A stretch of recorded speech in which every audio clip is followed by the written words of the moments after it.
Hey you, I'm Sarah Turner. I'm a copywriter and a copywriting mentor, and today I want to talk to you about why I will never charge hourly in my business ever again.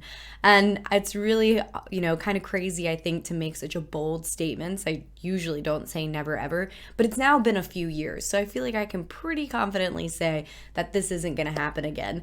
And so you're probably wondering, what do I do if I don't charge hourly? And it can be kind of weird when you're coming from a traditional 9 to 5. Like, what does that look like? So I usually charge, or what I do is I charge a monthly rate or a project rate.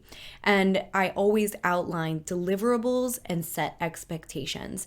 And anytime the work kind of, goes outside the scope we initially outline or set, there are additional charges that come up. And so there are a couple of reasons I don't charge hourly. And the first reason is that I have over the years come to realize that it is far more important to charge according to the value that I deliver my client rather than the time spent on a project. Because if you think about it, that is really what they're paying for. And as you become a better copywriter, a more effective copywriter, your copy is worth more because it's earning them more sales, it's earning them more clients, it's causing people to take more action, right? And so again, that time spent on the copy, if you are getting faster at what you do as a copywriter, that those earnings, the fewer amount of hours that you have to spend on a project, those earnings really should be passed on to you. And as long as you're continuing to bring value to your client, if you're doing it really quickly, that's kind of none of their business. Surgeons don't charge by the hour. Think about it. There are so many people in this world who don't charge by the hour. It's kind of, in my opinion, and in some jobs, especially in copywriting, a little bit of an old school thing. So the other reason I don't charge by the hour, again, kind of going back to if it takes me 10 years to learn how to do something in 10 minutes, those earnings should really be passed on to me. And as long as I'm delivering that value, to my client and I'm charging them what that writing is worth, it doesn't really matter what kind of time you're spending. That's not really your client's business. The other reason I do it is because it prevents the employee-employer conversations from happening. If you have to submit the amount of hours it takes you to do something to a client, you open yourself up to the conversations around, well, why did it take you so much longer this time versus another time? I really don't think it should have taken you that long.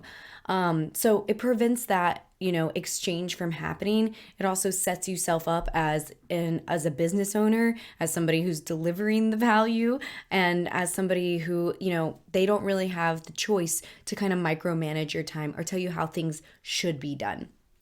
It also, kind of going into what I'm talking about right now, is it allows real life fluctuations in energy. Because if you're if you're like me at all, then you are going to have days where you are cranking things out, you're super efficient, you're on top of things, everything is just flowing, and it takes you almost no time at all to get through your work, and it feels effortless and even enjoyable, right?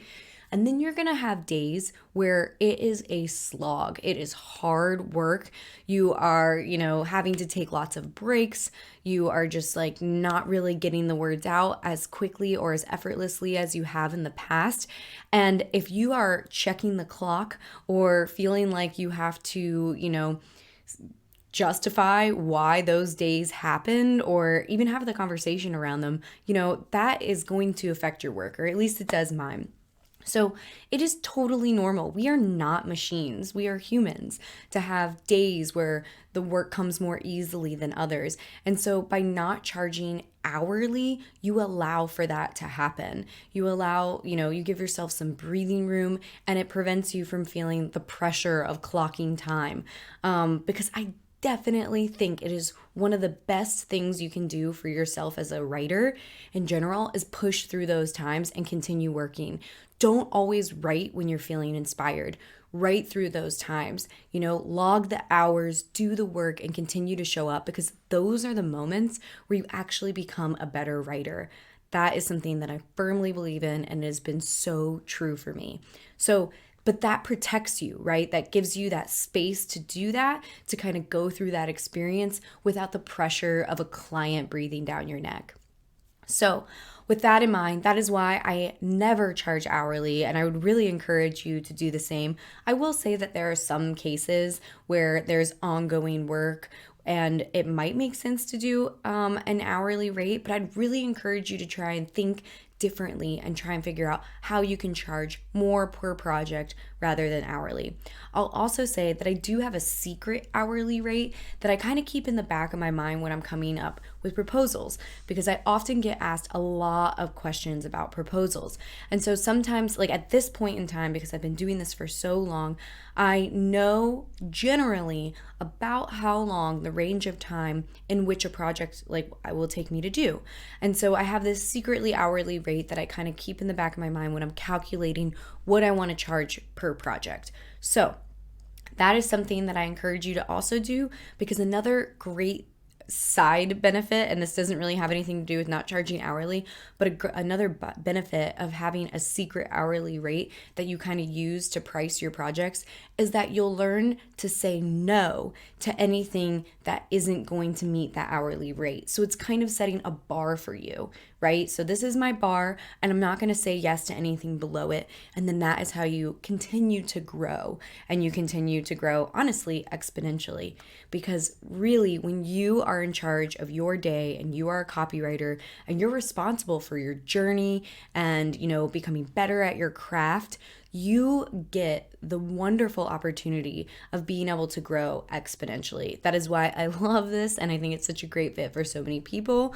So I want to encourage you, really challenge the traditional truths or the rules that come with a 9 to 5, such as charging an hourly rate, because that's where a lot of the growth happens. It's where a lot of the mindset work happens, and challenging yourself to kind of think differently so that you can structure your business to be something you are excited about getting up to do every day is so, so important.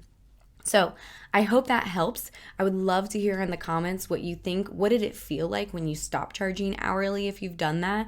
And, what are some of the solutions you came up with? I love hearing your comments. Definitely keep telling me what kind of videos you would like to see in the future. This was somebody's comment, this video. So I love hearing those. And of course, please hit that thumbs up button. That's how I know that you liked this video. You want to see more like it. And of course, don't forget to subscribe. Thanks, guys.